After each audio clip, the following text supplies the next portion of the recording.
They received the warning in time. It wasn't vague, it wasn't delayed, it didn't come after the damage was done. The message was clear enough that no one on the bridge misunderstood what it meant or what it implied. Danger ahead. Enemy forces nearby. Change course now. For a brief moment, the future of the ship balanced on a single decision.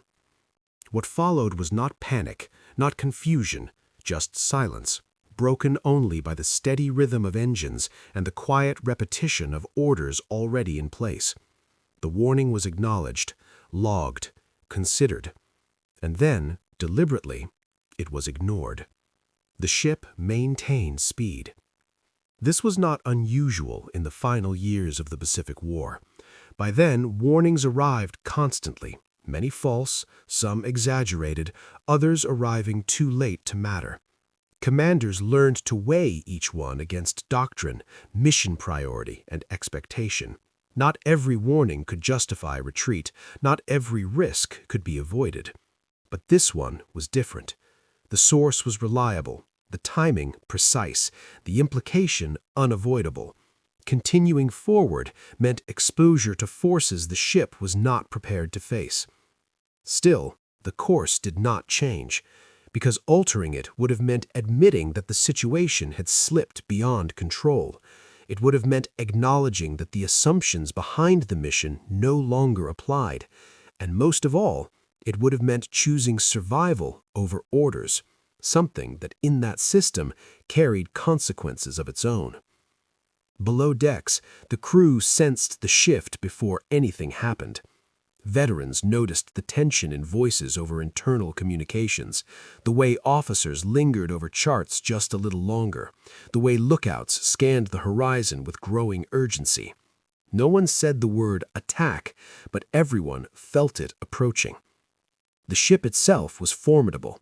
Steel thick enough to resist shells, guns capable of reaching targets miles away, years of training embedded into every movement, every response. On paper, it could defend itself.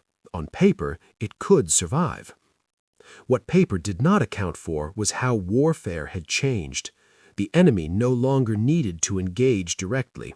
They didn't need to trade fire or close distance. They only needed to find the ship once and strike faster than decisions could be revised. The warning was the last moment when that outcome was uncertain. When the decision was made to continue, the timeline collapsed. Minutes passed, then fewer. The sea remained calm, the sky unchanged. Nothing dramatic marked the transition from danger anticipated to danger unavoidable. That was the most unsettling part. There was no clear line, only the quiet realization that the opportunity to choose differently was gone. By the time the first sound reached the ship, it was already too late. The first indication was not visual. It was a vibration, subtle, almost easy to dismiss. A low tremor that traveled through the hull, different from the steady rhythm of the engines. Experienced sailors felt it immediately. Something external had entered the equation. Moments later, the lookouts shouted. Dark shapes broke the surface in the distance, moving fast, cutting lines through the water that pointed directly toward the ship. There was no ambiguity now, no room for reinterpretation. The warning had been accurate. Orders came rapidly. Course adjustments, speed changes, guns manned, damage control teams standing by. The ship reacted exactly as it had been trained to. This was a professional crew, drilled for this scenario countless times. But training assumes time, and time was already gone. The enemy's approach was calculated. They did not rush. They did not scatter. They closed in with discipline, positioning themselves where the ship's strengths mattered least. The angles were wrong, the distances uncomfortable. The windows for effective response narrowed with every passing second. On the bridge, officers recalculated options that no longer existed. Turning back now would expose the ship's vulnerable sides. Accelerating risked overcommitting into a trap. Slowing down invited something worse. Every choice carried consequences, and none led to safety. Below decks, the atmosphere changed. The sounds of routine operations were replaced by the sharper noises of readiness, metal being secured, hatches sealed, boots running along steel corridors. Men exchanged looks that said what words did not. This was no longer a situation unfolding. It had arrived. Then came the impact. Not immediately catastrophic, not dramatic in the way history books describe, just a sudden violent force that threw bodies against bulkheads and sent equipment crashing to the floor. The ship shuddered, lights flickered, and for a fraction of a second, everything stopped. And then, everything accelerated. Alarms screamed through the compartments. Reports flooded the bridge. Damage assessments incomplete, conflicting, urgent. Water was entering where it shouldn't. Systems were failing in sequence, not all at once, but fast enough to overwhelm any single response. The ship was still moving forward. That fact alone defined the next few minutes. Momentum carried it deeper into danger, even as the crew fought to regain control. The engines had not stopped. The mission had not been officially aborted. The logic of continuation, so dominant just moments earlier, was now working against them. Another strike followed. This one felt different, heavier, more final. The hull groaned under stresses it was never meant to endure. Compartments that had been secured were now isolated. Smoke filled passageways. Communication lines went silent one by one, leaving officers to make decisions with partial information and fading certainty. Somewhere inside the ship, men were already trapped. They knew it. They could hear the water. They could feel the list beginning, slight at first, then unmistakable. Damage control teams moved toward the worst-hit areas, even as conditions deteriorated faster than they could respond. This was the moment when doctrine breaks down. No manual explains how to act when every solution arrives seconds too late. When courage is no longer about saving the ship, but about buying time for others to escape. When survival becomes a matter of location, not skill. And still, through all of it, the ship did not turn back. The moment the list became visible, everyone understood. Not because an order was given, not because an announcement echoed through the ship, but because the deck no longer felt level beneath their feet. Tools rolled where they shouldn't, water crept along passageways that were designed to stay dry. Gravity itself had begun to take sides. Reports stopped coming in clearly. Some compartments answered once, then never again. Others sent fragments, flooding uncontrolled, power lost, doors jammed. On the bridge, officers marked damage on charts that were already outdated by the time the pencil lifted. The ship was dying in pieces. Below decks, the air grew heavy. Smoke mixed with steam. Emergency lighting cast everything in a dim, unnatural glow. Men moved by memory now, not sight, counting steps, touching bulkheads, hoping the next hatch would open. Some didn't. In several sections, the damage had sealed exits instantly. Steel warped, pressure locked doors in place, water rose faster than it could be pumped out. There was no dramatic struggle, only the realization that there would be no way through. Elsewhere, discipline held. Damage control teams stayed at their stations long after retreat would have been reasonable. They tightened valves, reinforced bulkheads, rerouted power, knowing full well it might not matter. Each action was an attempt to slow the inevitable by seconds, maybe minutes. Minutes were everything now. On deck, the sea told the truth more clearly than any report. The bow sat lower.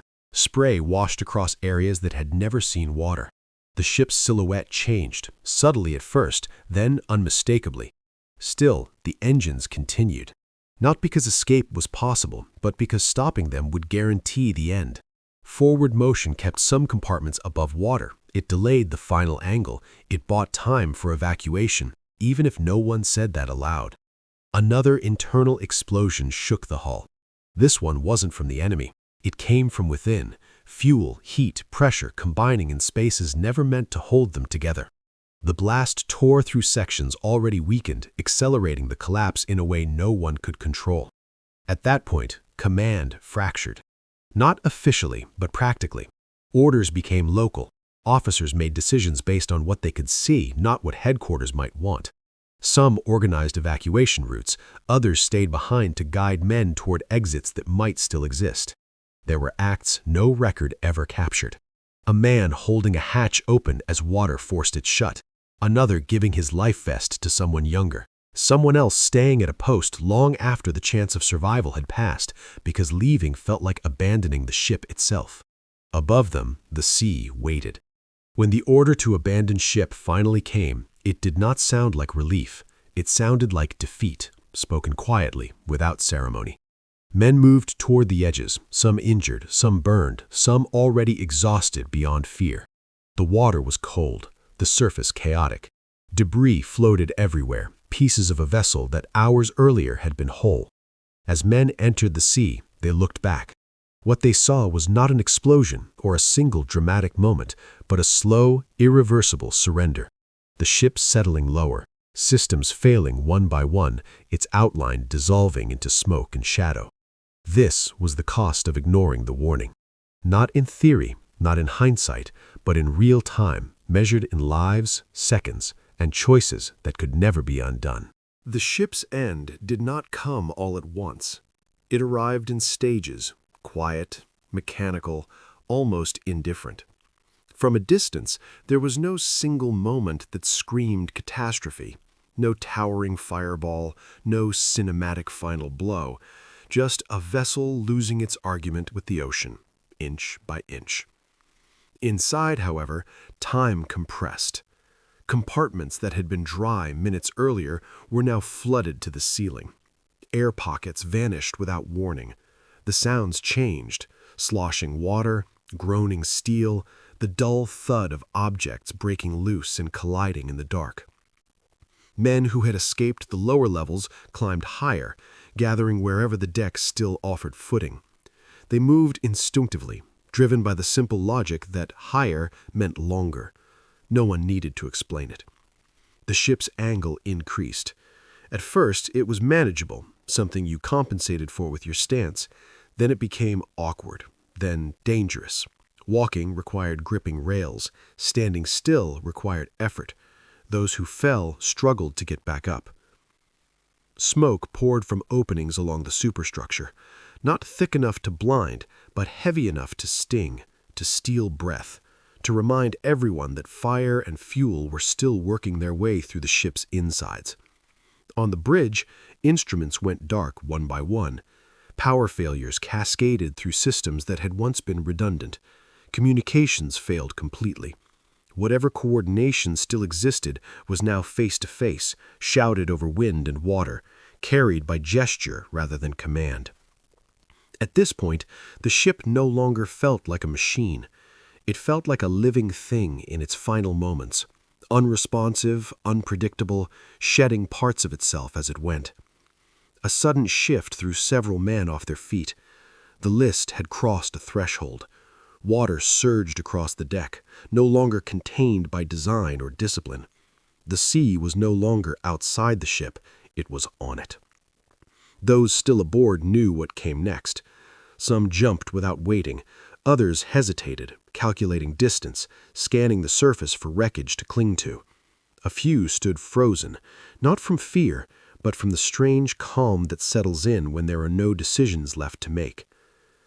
Then the ship began to roll, slowly at first, almost gently. The massive hull rotated, exposing surfaces never meant to face the sky. Guns dipped into the water. Antennas snapped. Loose equipment slid, collided, vanished over the side. As the angle steepened, gravity finished what explosions had started. Men slid toward the edge, grabbing anything they could, rails, cables, each other. Some managed to leap clear. Others were pulled under as the ship's bulk displaced water in violent surges. And then, with no final announcement, no sound of surrender, the ship went under. The ocean closed over it with unsettling speed. One moment there was steel, the next only waves, disturbed, foaming, already erasing evidence of what had been there seconds earlier. In the water, survivors gasped for air, disoriented by fuel, smoke, and debris. Some called out, some listened, many heard nothing at all. The battle was over. Not with victory or defeat, but with absence. When dawn came, it revealed a sea that looked almost peaceful. The waves had settled, the smoke thinned. What remained was a scattered field of debris, splintered wood, twisted metal, oil spreading in dark, uneven shapes across the surface. From a distance, it was impossible to tell that a warship had died here only hours earlier. For the men in the water, time moved differently. Some had clung through the night to floating wreckage, muscles locked in place, minds drifting in and out of consciousness. Others had survived explosions and flooding only to face exhaustion, cold, and silence. Each hour thinned their numbers, quietly, without drama. Rescue did not come immediately. There were no sirens on the horizon, no instant response. The war had stretched resources thin, and this loss had unfolded faster than anyone could react. Survivors learned quickly that survival now depended not on rank or training, but on endurance and luck. When ships finally appeared, they did so cautiously. They scanned the water not just for survivors, but for threats that might still linger. The fighting mindset did not switch off easily.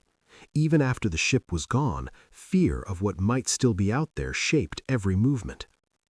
Men were hauled aboard, some barely conscious, others shaking uncontrollably, many silent. They did not cheer.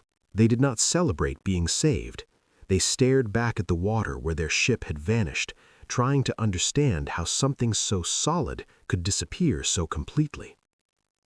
The numbers were counted later, not immediately, not fully accurately. Names were checked against rosters that no longer reflected reality. Some men listed as missing were already gone. Others presumed dead would later reappear, pulled from the sea hours after anyone expected them to still be alive. But the final figure told the same story regardless of precision. Hundreds, sometimes thousands, gone in minutes. Not because the ship lacked strength, not because the crew lacked courage, but because one warning had been weighed and set aside. In reports written afterward, the language was careful. Phrases like unfortunate sequence of events and unexpected vulnerabilities replaced words like error or responsibility. The loss was framed as inevitable, as part of war's cost. Lessons were extracted, diagrams drawn, archived. What those documents could not capture was the human weight, the moment when someone realized a warning meant more than procedure, the seconds when turning back was still possible, the silence that followed the final plunge. History often remembers ships as symbols, invincible, doomed, legendary. The men aboard remember them differently, as home, as routine, as something that should have survived one more decision. That is why this story matters, not because of how it ended, but because of how close it came to ending differently. If you want more documentary-style stories like this, where history turns on quiet moments rather than loud victories, subscribe to the channel. And if this story stayed with you, leave a comment, not to debate strategy or outcomes, but to remember the people who were there when the warning came and the course did not change.